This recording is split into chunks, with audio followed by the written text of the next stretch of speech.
I thought I had found a home with David, but loneliness in marriage made me lose myself. I never imagined that someone could feel so utterly alone while lying next to the person they thought they'd spend forever with. But every night, as David turned away from me in bed, silence heavier than any argument we'd ever had, I started disappearing. We lived in Portland, not the artsy, indie side, but the polished, manicured suburbs where everything looked perfect from the outside. The kind of place where neighbors waved from driveways, but never asked real questions. Where love could die quietly behind white picket fences and no one would ever notice. David and I met 5 years ago at a gallery opening downtown. I still remember the way his laugh cut through the crowd, bold, sharp, magnetic. He was wearing a mustard-colored coat and speaking with a curator about abstract expressionism like he'd invented the term. I was immediately drawn to him, confident, articulate, unbothered. He made me feel like the most interesting man in the room, even when I stood silently beside him. Within a year, we had moved in together. 2 more, and we were married under a canopy of string lights and gentle spring rain. I thought I'd finally found it, peace, safety, someone who would choose me every day. But no one tells you that being chosen once doesn't mean being chosen forever. The cracks didn't come in a storm. They whispered. At first, it was subtle. David would come home later, brush off kisses with distracted nods, stop asking about my writing. I chalked it up to stress the agency was demanding, and he was chasing a promotion. So I gave him space.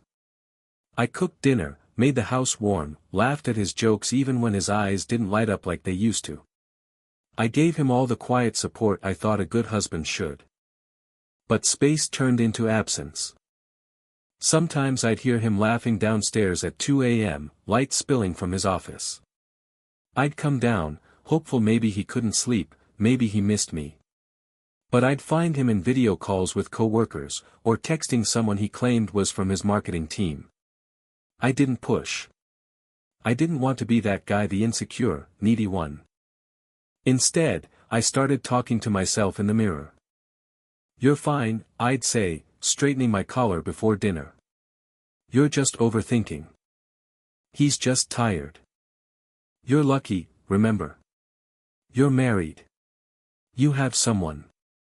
But I wasn't lucky. I was lonely. I began spending more time at the cafe near Hawthorne Street.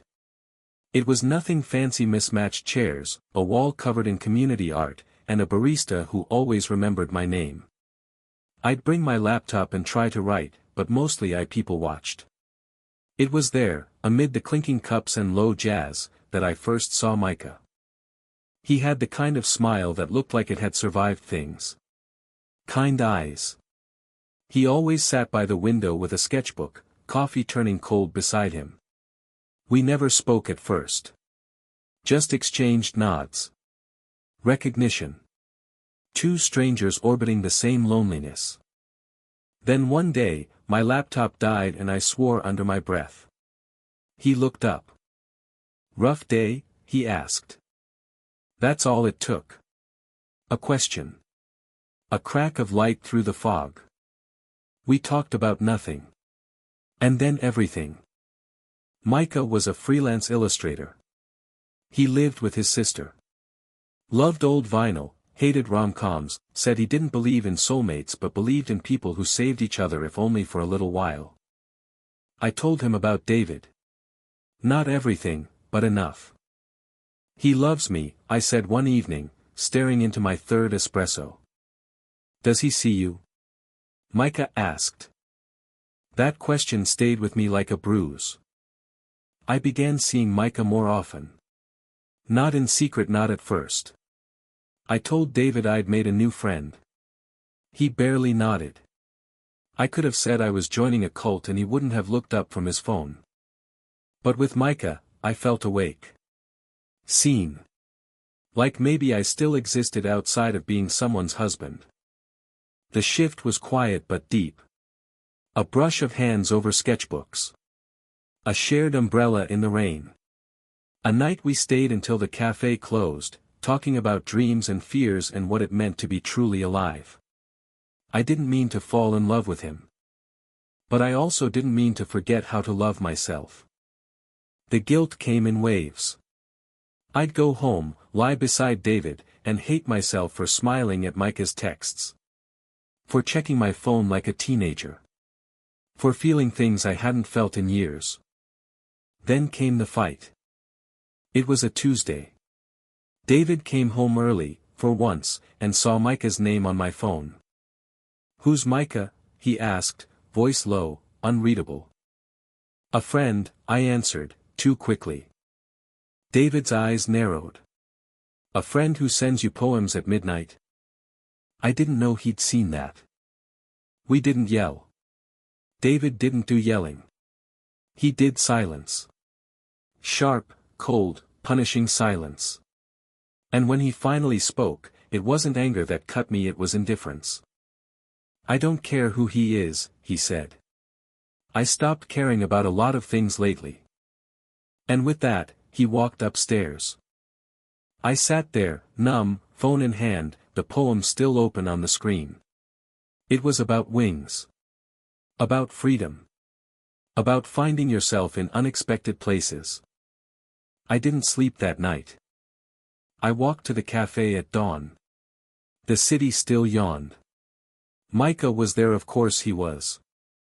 As if he knew. "I hurt him," I whispered, falling into the seat across from him. "You hurt yourself more," he replied. We sat in silence for a long time. "I can't keep living like this," I finally said. "I'm tired of being invisible in my own life." Micah didn't try to convince me of anything. He just reached across the table and took my hand. That moment changed everything. The next few days passed like molasses, thick, slow, and quietly suffocating. David didn't ask where I went that morning, and I didn't volunteer the truth. We were both retreating into different silences, his bitter and resigned, mine unsure and pulsing with shame. I'd hurt him, I knew that. But how could I explain the kind of heartbreak that comes from being emotionally orphaned while still wearing a wedding ring? That weekend, I packed a small overnight bag. I told David I was going to stay with a friend. He didn't ask who. Didn't even look up from the television. The moment I closed the front door behind me, a strange feeling washed over me, not relief, not guilt, but the quiet hum of honesty. The air outside was warm, the sky overcast like it couldn't make up its mind. I felt that way, too. Micah lived in a small one-bedroom apartment above a record store. The walls were covered in old movie posters, some torn, some framed, most uneven. A single string of fairy lights curved around the ceiling like a lazy halo. His space smelled like bergamot, coffee, and something else I couldn't name, maybe safety. "You sure about this?" he asked as he let me in. "No," I said. "But I need somewhere to remember how to breathe." He nodded. Said nothing. Just placed his hand gently on the small of my back and led me in. We didn't touch that first night. Not in the way I thought we might. Instead, we sat cross-legged on the floor, drinking ginger tea and sharing songs from our phones. He played me a track by a queer indie artist from Seattle, the lyrics soft and raw, like someone whispering the truth directly into my ribs. When the chorus hit, "I built a house from your silence, and it's cold in every room," I started crying. Micah didn't flinch. Didn't ask questions. He simply pulled me into his chest and let me fall apart. I slept on his couch, curled under a weighted blanket, my thoughts drifting between the life I'd built with David and the fragments of myself I was only now beginning to recover. The next morning, I woke to the smell of pancakes and Nina Simone on vinyl. "I hope you like blueberries," Micah said, flipping a thick one onto a chipped plate. "Only if they're singing jazz," I smiled, rubbing my eyes. He chuckled, but I noticed the way he studied me like he was checking for bruises beneath the skin. Emotional ones. Invisible, but still tender. "I'm not trying to be your escape hatch," he said gently, placing the plate in front of me. "I care about you. Deeply. But I need to know you're doing this for you, not for me." I nodded. I respected him for saying that. Loved him, even, for it though I wasn't ready to admit it yet, even to myself. Over the next few weeks, I split time between our house still legally ours and Micah's place. I wasn't ready to call it a separation, and David never asked. He existed in the house like a ghost, and I haunted it alongside him, out of obligation, out of history, out of a grief I didn't fully understand. But something shifted when I started writing again. At Micah's urging, I pulled out my old drafts, short stories, half-finished essays, journal entries never meant for anyone else. I wrote about love and loss and the in-betweens. About men who disappeared into their own reflections. About longing that curdled into regret. About a boy who learned to sing again, but only after his voice cracked. One afternoon, Micah brought home a small, beat-up typewriter from a thrift store. "Thought you could use something with more weight than a keyboard," he said. I laughed, but as my fingers tapped its old keys, something inside me stirred like a whisper from a part of myself I'd buried. Then came the letter. I found it tucked into my suitcase when I came back from Micah's place one Sunday. Folded neatly. No envelope. Just my name in David's familiar handwriting. "I don't hate you," it began. "I just don't know how to love you anymore. Or maybe I never knew how. I thought marriage would make me better, more present, more grounded, more real. But all it did was show me the parts of myself I'd been avoiding. And I projected that onto you." My hands trembled as I kept reading. "I miss the version of us from 5 years ago. I miss your laugh. I miss caring enough to ask about your day. But somewhere along the way, I stopped being your partner and started being your shadow. I resented your need for affection because it reminded me of how incapable I felt of giving it. And then, near the end, I hope you find what I couldn't give you. I hope you find someone who sees you the way I stopped seeing you, not because you changed, but because I closed my eyes." There were no threats. No accusations. Just a quiet, brutal kindness. That was David, even in heartbreak, always eloquent, always composed. I sat on the edge of our bed, his bed now, and cried harder than I had in years. Not because I wanted him back. But because I finally realized I didn't. The divorce was quiet, mutual, and oddly tender. We met at a small diner halfway between his office and Micah's apartment. Over lukewarm coffee and dry toast, we outlined what we each wanted, which wasn't much. He kept the house. I kept the car. No lawyers. No drama. Just two men letting go of something that had long since unraveled. As we stood to leave, David reached out and touched my shoulder. "You deserved more from me," he said softly. "I did," I replied. "But I also stayed too long in a version of us that didn't exist anymore." He nodded. No anger. No bitterness. Just tired understanding. Moving in with Micah wasn't an immediate thing. I wanted space first. Time to learn how to be with myself again outside of anyone's orbit. I found a small studio near the waterfront. Just enough room for a bed, a writing desk, and a shelf of books. I painted one wall blue. Bought a plant I named Eddie. I hosted no one for a month and loved it. Micah never pushed. He came over with soup when I got sick. Left little sketches in my mailbox. Once, I found a note taped to my door: "You are more than the love you didn't get." He was my quiet companion through recovery. A witness, not a crutch. Eventually, we built something. Something honest. Something earned. Not born of desperation, but of mutual growth. One night, almost a year after David and I signed the papers, I stood in Micah's kitchen, barefoot, sipping wine while he painted by the window. "I used to think marriage would fix me," I said suddenly. Micah looked up, curious but silent. But it only amplified the parts of me I was hiding from. Loneliness, shame, this constant need to be seen. "You're not hiding now," he said. I smiled. "No. I'm not. He put down his brush, walked over, and kissed my forehead. Then maybe, he whispered, you've finally come home. Life, in the months that followed, was quieter but not empty. I was learning the difference. I no longer mistook stillness for stagnation, nor silence for disconnection. My mornings began with the soft hiss of a mocha pot and the sun filtering through gauzy curtains. Some days I'd write for hours. Other days, I barely managed a paragraph. But I didn't judge myself anymore. The words would come when they were ready. Micah continued to be part of my life, but gently. We weren't rushing toward labels or ticking relationship milestones. We were just being. Loving. Existing together when it felt right, apart when it didn't.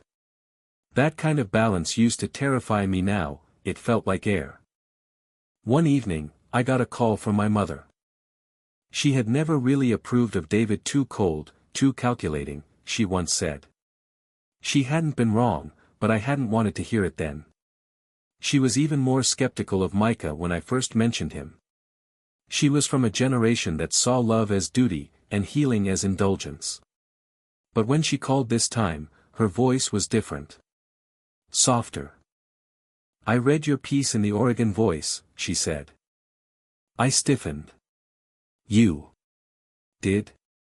The one about invisible divorces and being married to a mirror, she added. I cried.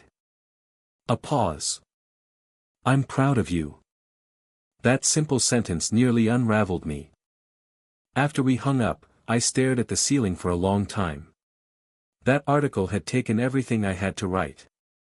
In it, I described the slow erosion of self within marriage, how emotional abandonment wears no bruises but leaves wounds all the same.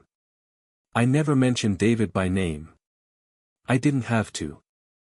The piece went mildly viral in local circles. Emails came in from strangers, men, women, non-binary folks, all of them thanking me for giving words to a hurt they hadn't yet understood. One message in particular stayed with me. I thought I was the only one who felt married and invisible at the same time. Your story made me feel less alone. Thank you. Micah framed that message and gave it to me for my birthday. I hung it above my writing desk. One rainy Sunday, I went back to the house. David had offered to let me take whatever books I wanted from our shared library. I hadn't felt ready until now. The neighborhood hadn't changed. The same SUV was parked next door. The same wind chime clinked above the porch. But something in me had a deep, quiet knowing that I no longer belonged here. David opened the door, wearing a gray sweater I'd bought him 2 Christmases ago. You look good, he said. Healthy. Thanks, I replied. You too. The air between us wasn't strained, just unfamiliar. He led me to the study. Most of the books were untouched. I ran my fingers along the spines: Baldwin, Sedaris, Kushner, Didion. I picked out a small stack. As I turned to leave, I paused. I wanted to say thank you, I said. For letting me go. For not making it harder than it had to be. David gave a small, almost sad smile. We both knew we weren't happy. I think. I just didn't want to be the first to admit it. He looked at me then, really looked. I hope he makes you feel seen, he said. He does, I said honestly. David nodded. Good. And just like that, we said goodbye again, but this time, it felt like closure. Fall came swiftly that year. The air crisped. Leaves curled and goldened. Micah and I started taking evening walks along the river. He liked to point out birds, clouds, moments I would have missed. One night, as we sat on a bench watching the moon ripple across the water, he turned to me. Do you ever regret it? He asked. Regret what? Leaving him. Choosing this. I thought about that for a long moment. No, I said. But I regret not leaving sooner. Not trusting my loneliness. I treated it like something shameful. Like I owed it silence. Micah leaned his head on my shoulder. "I'm glad you listened," he whispered. I kissed the top of his head. "Me too." We didn't talk about moving in together again until winter. By then, our rhythms had merged so naturally that we barely noticed whose apartment we were in on any given day. One morning, over burnt toast and Micah cursing the toaster, I casually said, "We should probably stop paying 2 rents." He blinked. "Are you asking me to move in?" "I'm asking if you want to build a bookshelf together and argue about curtains." He grinned. "That's gayer than a proposal." "Then yes." And just like that, we began building something new, not on top of ruins, but on the foundation of who we had become since. The hardest part came when I allowed myself to feel joy without guilt. For so long, I'd equated love with endurance. Staying. Suffering. Proving worth. But now, joy came easily over morning coffee, over shared playlists, over crossword puzzles done in bed with cold feet tangled together. It felt revolutionary. And I knew, deep in my bones, that I would never again sacrifice myself in the name of staying. 1 year after our divorce, I sent David a copy of my first book. A collection of essays, part memoir, part observation, all vulnerability. I titled it, The Quiet Exit. Inside, I wrote, "For the man who once held my hand and then let it go. Thank you for not holding tighter." He didn't reply. I didn't expect him to. But I like to believe he read it. And I hope it brought him peace, the way writing it brought me mine. On our second anniversary, mine and Micah's, the night we first talked at the cafe, he handed me a small, unmarked notebook. Inside were sketches. Of me. Reading. Laughing. Crying. Sleeping. Existing. He had drawn my loneliness. Then my healing. Then my joy. On the last page, beneath a sketch of me holding a coffee cup, was a simple line. "This is what love that sees you looks like." I closed the notebook and hugged him so tightly he laughed. Some nights, I still dream of the old house. Of white walls and unspoken words. Of dinners eaten in silence. Of a man I once loved who loved me the only way he knew how, quietly, distantly, insufficiently. But I always wake up in a bed warmed by presence. And every morning, when Micah kisses my shoulder and murmurs, "Hey you," I remember. Home was never a place. It was never a marriage license. It was never a perfect facade in a perfect suburb. Home is where I am seen. Where I choose myself.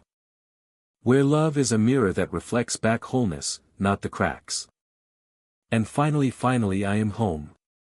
In the spring of our 3rd year together, Micah and I planned a road trip down the Pacific Coast Highway, something we talked about during our very first late-night conversation.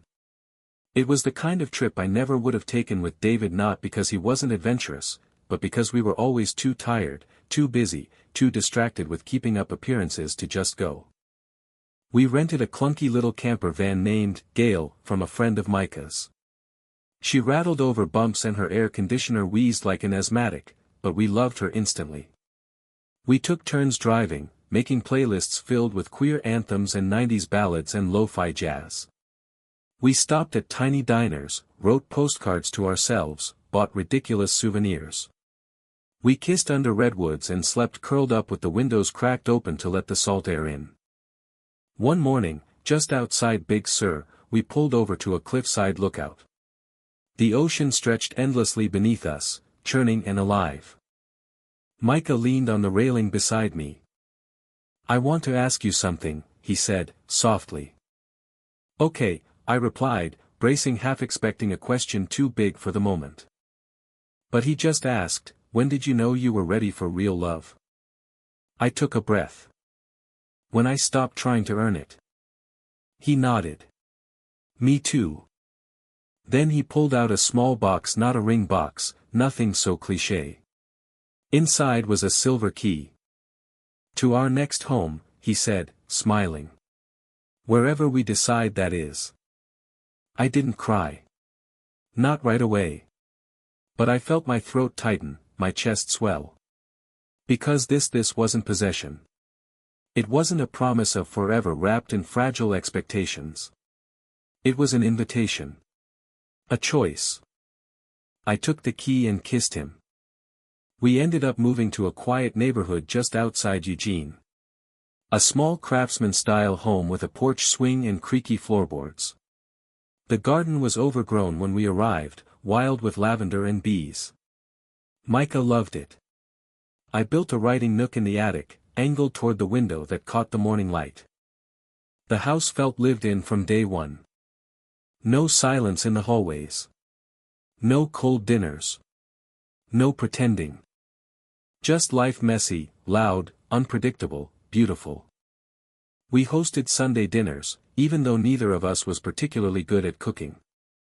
Friends came with wine, music, stories, and mismatched Tupperware. We played board games on the living room rug and fell asleep some nights with the window open and laughter still echoing off the walls. One day, while sorting through old boxes in the attic, I found a photograph from years ago. It was from my wedding to David. We were both smiling, sharp tuxedos, surrounded by flowers and friends. At first glance, we looked perfect. But when I studied the photo again, truly looked, I saw it, the space between us. The subtle tension in my eyes. The way David's hand rested on mine like an afterthought. I held the photo for a long time. Then I put it in an envelope and wrote on the front. A reminder that I survived. I didn't throw it away. I didn't need to erase my past to honor my growth. That life existed. That love was real, even if it was flawed, even if it broke. I placed the envelope in the back of a drawer and closed it gently. Months passed. Micah got a book deal for a graphic memoir. I taught a workshop at the community center on writing from pain without drowning in it. Our life wasn't extraordinary, not in the cinematic sense, but it was full. Of choice. Of joy. Of honest, deliberate love. One night, we sat on the porch as a thunderstorm rolled in, warm rain misting across our feet. Micah asked, "Do you think we ever fully stop grieving the people we once were?" I thought about it. About the man who stayed too long in a house built on silence. The man who learned to shrink. The man who mistook being tolerated for being loved. No, I said. But I think we learn to hold them without shame. He squeezed my hand. And we sat in the dark, listening to the thunder, two men who had once been lost, now found not by someone else, but by themselves, and then, by each other. The last time I saw David was at a bookstore event where I was doing a reading from my second book. He stood at the back, a little older, same thoughtful face. When it ended, he approached slowly. "Congratulations," he said. "Thank you," I replied, heart pounding. "I read the new one," he added. "You've always had that clarity in your writing. I think. You finally gave it to yourself, too." I smiled. "I'm working on it." He hesitated. "I'm engaged now. His name's Peter. He's kind." "I'm happy for you," I said. And I meant it. He looked like he wanted to say more, but instead, he just nodded. "Take care, okay? You too, David." And just like that, the chapter closed. No drama. No bitterness. Just two people who had once loved each other, now standing on opposite shores, waving gently. That night, I came home to Micah curled on the couch, reading. "You good?" he asked, sensing something in my expression. I saw David. He looked up. "You okay?" "Yeah. I think I finally am." Micah held out a hand and pulled me down beside him. We sat in silence, the kind that holds you rather than smothers you. I rested my head on his chest. "Thank you," I whispered. For what? For seeing me. Even when I didn't know who I was. He smiled and kissed my temple. You always knew. You just needed someone to remind you. Years later, I wrote a final essay. Not about pain. Not about leaving. But about staying not in a relationship, but in myself. It was titled, The Man I Came Home to Was Me. And in it, I wrote. Sometimes, the greatest love story isn't about finding another person. It's about coming back to yourself after all the ways you've been made to disappear. And if you're lucky, someone meets you there not to rescue you, but to walk beside you, holding the mirror steady, so you can finally see yourself clearly. I never forgot David. I never stopped thanking the boy I once was for surviving. And I never stopped choosing myself, even when it was hard. Especially when it was hard. Because in the end, the story wasn't about the marriage that broke. It was about the man who refused to stay broken. And the love he found not as a reward, but as a reflection of the truth he finally believed. I was always worth loving. Even when it was quiet. Even when it was lonely. Even when all I had was me. The end. If you find it interesting, please like and subscribe to follow the next stories.